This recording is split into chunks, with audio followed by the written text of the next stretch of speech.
সবকিছু ঠিকঠাকই ছিল। ক্রীড়া প্রতিমন্ত্রীর কথায় আশার আলো দেখছিল ফুটবল ভক্তরা। মনে হচ্ছিল শুক্রবারই অবসান ঘটবে দীর্ঘ প্রতীক্ষার। কিন্তু ঠিক শেষ মুহূর্তে এসে জানা গেল এক চরম নাটকীয় আর নেতিবাচক খবর। কোচ হিসেবে যার নাম সবচেয়ে বেশি আলোচনায়, সেই ক্রিস পোলম্যানকে নিয়ে নাকি তৈরি হয়েছে চরম অনিশ্চয়তা।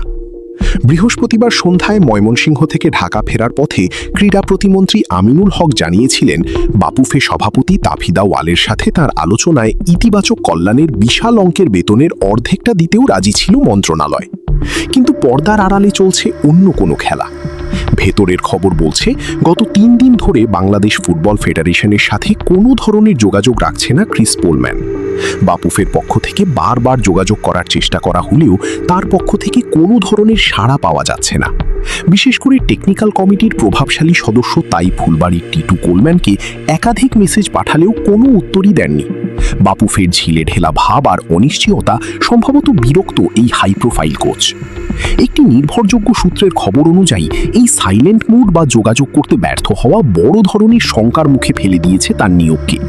প্রশ্ন উঠছে, কল্যাণ কি তবে বাংলাদেশের প্রস্তাব ফিরিয়ে দিলেন, নাকি বাপুফের পেশাদায়িত্ব নিয়ে অসন্তুষ্ট হয়ে পিছিয়ে গেলেন শেষ মুহূর্তে?